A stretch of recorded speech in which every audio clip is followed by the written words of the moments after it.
Assalamualaikum warahmatullahi wabarakatuh. Perkenalkan, nama saya Esti Siasti Paputungan dengan NIM 231022012 kelas MPI 3A, Program Studi Manajemen Pendidikan Islam.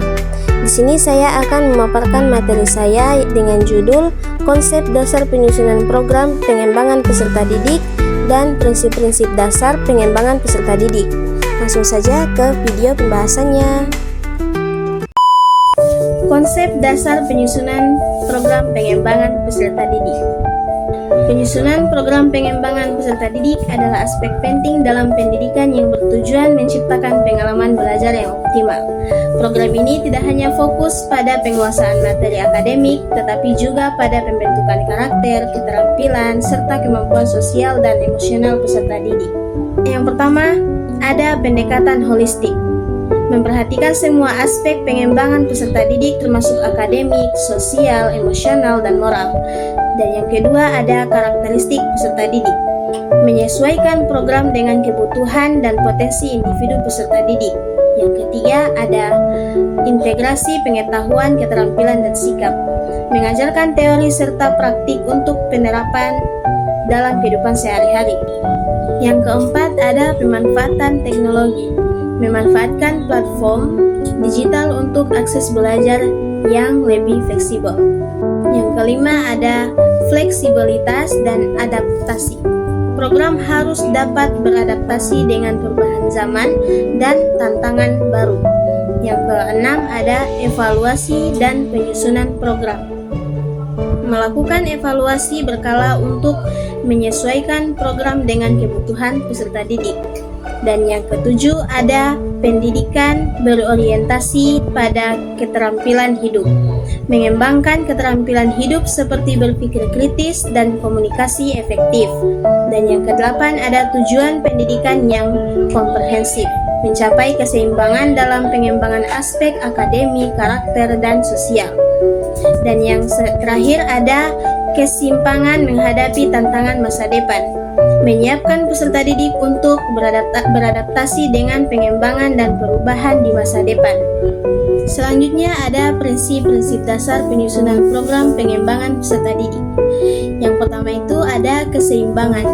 Program harus memperhatikan semua aspek pengembangan peserta didik akademis, sosial, emosional, fisik, dan spiritual agar mereka tumbuh secara holistik. Yang kedua ada keterpaduan. Program harus terintegrasi, menggabungkan pengetahuan, keterampilan, dan sikap, sehingga peserta didik tidak hanya pintar secara akademik, tetapi juga matang secara emosional dan sosial. Yang ketiga ada fleksibilitas. Program harus memungkinkan peserta didik belajar sesuai dengan gaya dan kecepatan masing-masing, memberi ruang untuk eksplorasi, minat, dan bakat. Yang keempat ada relevansi. Materi pembelajaran harus sesuai dengan kebutuhan zaman dan dapat dihubungkan dengan kehidupan nyata agar peserta didik merasa ada yang mereka pelajari bermanfaat. Yang kelima ada pembentukan karakter. Program harus fokus pada pengembangan sikap dan nilai positif seperti kejujuran dan tanggung jawab untuk mempersiapkan peserta didik menjadi individu yang berguna. Dan yang keenam ada keterhubungan dengan lingkungan.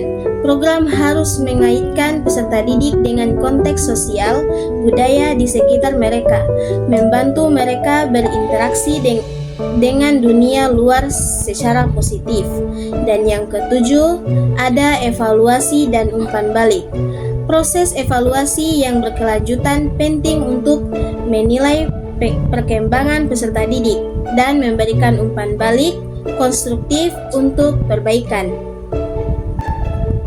Jadi, prinsip-prinsip ini bertujuan untuk menciptakan program yang menyeluruh dan efektif, tidak hanya dalam pencapaian akademik, tetapi juga dalam pengembangan karakter dan kemampuan hidup. Baiklah, sekian video dari saya. Mohon maaf apabila ada kesalahan dalam pengucapan atau materi yang saya sampaikan. Semoga apa yang saya sampaikan dapat bermanfaat bagi kita semua. Wassalamualaikum warahmatullahi wabarakatuh.